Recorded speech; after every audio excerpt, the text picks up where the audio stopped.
right, guys, so today we are talking about our winter map data. Sticks and stones may break my bones, but the data will help me. Okay. So we have a few new staff members since we've done map training. So I'm going to go back to the basics. So if I say something you already know, just nod your head and smile, but we're going to talk about the basics of map. So MAP is a computer adaptive test. Okay, so what that means is it starts the student about where they should be, and the questions are adaptive in that if they answer a couple wrong, it bumps them down to a lower level. If they're answering a couple right, it bumps them up to a higher level. Okay? Now, this is very different than Georgia Milestones. Georgia Milestones is an achievement test. We are looking for them to achieve this standard, this skill, okay? The MAP test is all about growth. It is not about achievement per se. So it's like a snapshot of where you are in time, okay?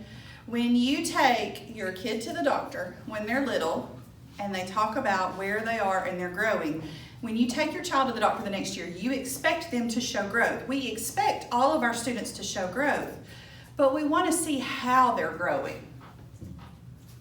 I want you to read this slide and take that in for a minute.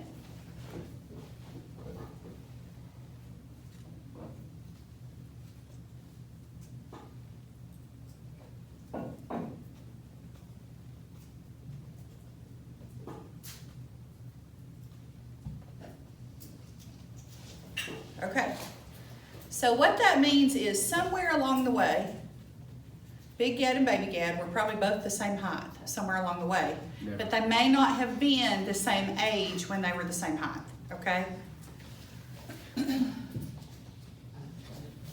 Now, this is where we get to talk some math. We're talking about percent and percentile, and those are two different things, okay? Percentiles are used to compare one student's performance to that of a larger group. MAP is a norm reference test nationally. So let's say little Robbie here, little Robbie Rude, scored a 211 in the fall. When we look at his growth, we're going to compare him to other students in the nation. We're not comparing him to other students in his class, okay, to see how he grew. And that's the beauty of MAP. It's not about if you're making growth, it's how you're making growth. What does that growth look like? Are you making appropriate growth, okay? So it's not about achievement, it's about growth, specifically appropriate growth. I already said that.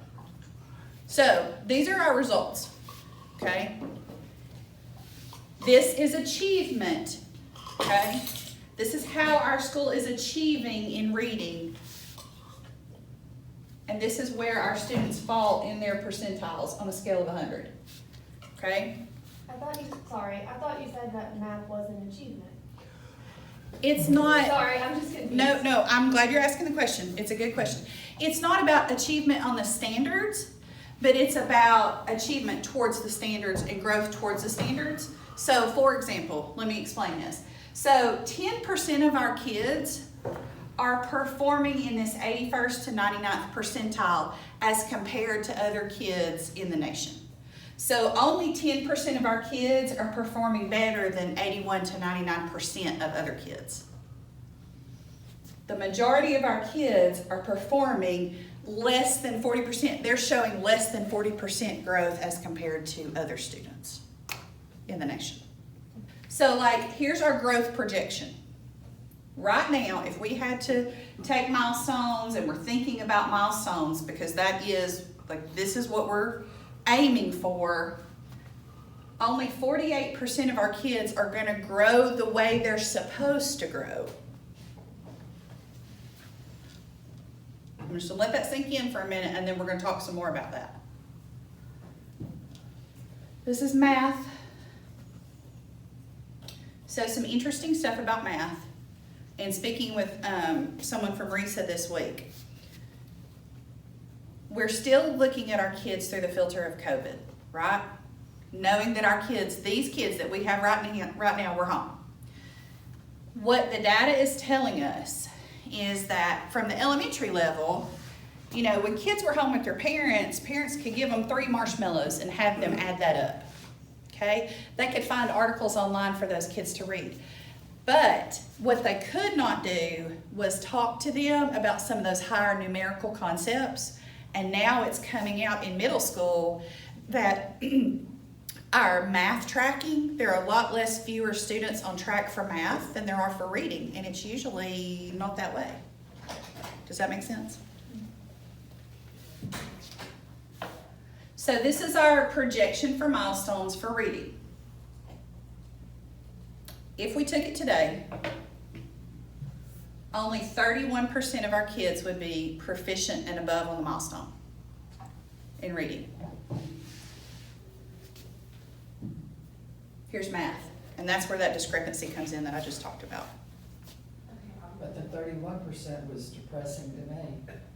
Well, but that we can use this data to help us move our kids. Because that's what we want. This is not about, it's not about us, it's about what do we need to do to drive this instruction. So how does this impact students' achievements in science, social studies, or connections? That is not a rhetorical question. I want you to talk about that. So how does knowing this stuff impact if you don't teach reading or math? How does it impact you? You just deal with your subjects. Yeah. You can teach the curriculum, you can teach math and reading in any subject. Yeah. Do you ever use math in science? Yeah. Do you ever use math in social studies? Yeah. The more you talk about it in other scenarios, you want to stick. Yeah. This is a rhetorical question. Because when we really think about this, how can I personally support student achievement? And we're going to get into that. And how can I use map data to drive my instruction? So there are a lot of different kinds of reports in MAP, in the NWEA platform. These are the 3 that I feel like are most valuable to teachers, and I want to talk about them, and then we're going to have some playtime with them, okay? These first 2, when you log into MAP, and we will in just a moment, and you go to growth reports, it pulls up a whole list, and you can filter through and look at these, okay? These 2 reports group students for you, either by standard or by instructional area, okay? So let's say in science, you want to give your kids an article to read. You can go into these reports, especially this learning continuum, and you can look and you can say, okay, they're already grouped for you. I'm going to put these kids together, these kids together, these kids. These kids are going to need Ruvo to help them figure out the main idea. These kids are going to need me to help them find those details. These kids can work individually, and they're already grouped for you, okay? I want to talk about this one for just a minute, because this is also really important. Achievement status and growth summary with quadrant chart. Let's talk about math for just a minute. When we're looking at this quadrant chart, there's an interactive chart that this will pull up for you in MAP, okay? You can see where your kids are, you can see their growth. This is the higher achieving side, this is the lower achieving side. Normally, a lot of our kids that fall in the red, it's a lot of our special ed kids, it's a lot of our kids that are not making growth, okay? If they're over here, they're making growth and they're high achieving. Oh shoot, kidding. Okay. But that yellow quadrant, to me, is the one that we should be most concerned about, because they're not making the growth that they should be making. And those are the names we need to see and say, okay, well, you're making an okay score, right? Like Stephanie she may have made a 211 in the fall and a 212 in the winter, but compared to her peers, she's not growing as much as she should be growing. Are you with me? Okay. So, playtime. I want you to go to the NWEA website, and I want you to go into growth reports. And I want you to spend a few minutes just looking at those growth reports. You can pick any of your classes and just look at them. I'm going to go back to so you can see. I would pick, so those are fascinating reports, and believe me, you can go down the rabbit hole. All right. So how do we know what really works? How do you know what really works in your classroom? How do you know? How do you know what really works in your classroom?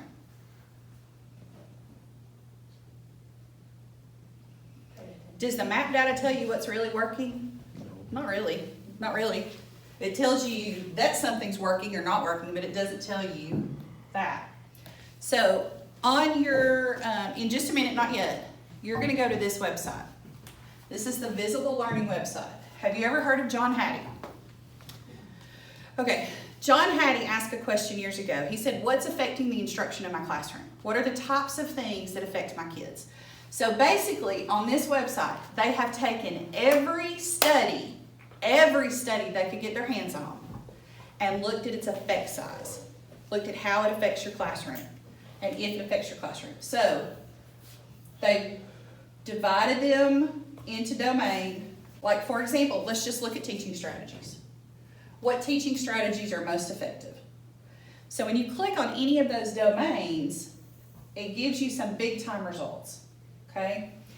Here, they're grouped alphabetically, but if you'll look across, Oh, cool. it talks about the impact on student achievement, and it also talked about, it tells you how many analysis, how many studies, how many students were affected by these studies, the number of effects, and the effect size. So if we're just looking at the effect size, okay, and if you click those boxes, it will filter them ascending or descending, okay? I'm just gonna let you guys look at that one for just a minute, and I want you to read it across. Lectures, like we have a negative and Right. Humor. I know my kids can't hear me when I talk. Can I chime in again, Now- Julie? Yeah, but let me, on the positive side of things, let's look at the most effective, and this is where I know you wanna speak. This is, I love this stuff right here, okay? So Hattie, just a little bit of background. Hattie and Temperley, some of you guys, maybe Taylor, you might have heard of this before if you've ever done any kind of stuff with statistics and this kind of thing. They have done the meta-analysis of all meta-analysis. It's the one that this book is based off, the Green Robert Marzano assessment book. This is fueling a lot of our aggressiveness towards standards-based grading back when we adopted that as a district, because in these meta-analysis, they were trying to determine what strategy or what most influenced student achievement. And they came to find that things related to feedback or critical self-feedback. And they use a statistical measurement called effect size. If you're not in math or statistics, you may not know what that is, but an effect size basically measures the relationship between things, if there is a relationship. And if you look at the numbers there, typically if you're looking at a normal study, you'll see like effect size equals 0.4. That indicates average effect size, 0.4. 0.2 indicates small effect size, and anything 0.6 or higher indicates large effect size. So if you look here, you can see like, here's effect size, 0.53. That's above 0.4, which is medium. And if it's above 6, like if you go to some of these higher ones, these have like an extraordinarily high effect size. Now, when you get to lower things, that doesn't mean there's no relationship at all. It just means that the relationship is smaller, unless it's negative. And if you have a negative effect size, that means that you have something that might be inhibiting or detrimental to achievement. So that's just how you interpret effect size. So your benchmarks are 0.2, 0.4, and 0.6. 2 is small, 4 is medium, and 6 is high. And then negative is detrimental. So in just a minute, when we go to this website, if you want to view everything all together, you can go to view all influences. And if you want to look at them by domain, maybe you just want to look at classroom, we think about our classroom atmosphere. We think about our school climate, those things. So you can go ahead, and if you just want to type in visiblelearningmedics.com, it's going to take you there, and we're going to have about 10 minutes of playtime there. And this is the last part of our There's about 9 or 12 factors. There are student factors like trauma at home. All these different things, they've gone and measured each particular component and its effect size relationship to student achievement. So just take some time now, just to take time out of your day just to look at these things. Because when I was on this website, I spent a really long time on here. So when we think about what works in our classroom, sometimes, we use anecdotal information, or we just have a feeling that something is working. So this is the science behind it. This is what's going to either validate you or say, ooh, maybe that's not working the way that I thought it was. Maybe it's actually something else. What are your big takeaways from either the conversations about MAP or from this website? What are your big takeaways today on Meet Music? Or even just what stood out to you on that list?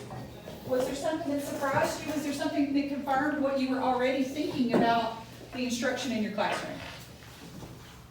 I think that it was really interesting on the website, or on the Visible Learning website, when you go to home, a lot of the things that we see in our classrooms that we think like really have a negative impact on our kids, they actually, like statistically speaking, it shows in the data. Yeah. Like parent employment, parent expectations, parent involvement. Like Yeah. when you think about it in terms of our school. Absolutely. And that's one of the things when you look at this, there's so many factors that influence our kids, and we do, you know, in loco parentis, we have to look at these children as our own children, and we have to look at the whole to help them grow and to help student achievement. And when we look at that, there's a lot of social, emotional stuff that impacts them before what we would consider classroom stuff. But that doesn't mean we can't change the outcome. It just means that, yeah, what the counselors have been telling us is very impactful. You look at that and you look at the same factors when it comes to teacher and, you know, adjust the effect size, and you'll see that it's all those relationship efficacy type strands that are having the highest effect size and power in promoting student achievement. That's why, and you guys, this is nothing groundbreaking. I just think sometimes but we as a profession overlook it, that everything that's worth doing in a school is just an extension of being a good parent. Just being a good parent, staying in the gap, provide those things. I mean, kids don't ever frustrate me. Adults frustrate me all the time. Kids don't. I don't get shocked by them. You know, I expect them to have in this area, you know, minimal home training and soft skills and that kind of thing. So I would much rather have a fantastic relationship builder who has minimal content competence or marginal content competence and some stellar content expert who doesn't know how to build a relationship. I would trade that any day. And if you need the science behind it, here it is. Which you guys do, so. Because teacher That's estimates of achievement are the number one as far as most impactful effect size. You say that one more time. So teacher estimates of achievement have the greatest effect size out of anything that they looked at. So that you I believe believe they in can, you. yeah. I know you can do this. Here's the standard. Yeah. You know, Yeah, and it's like that's the. Having that person that believes that you can do it makes all the difference.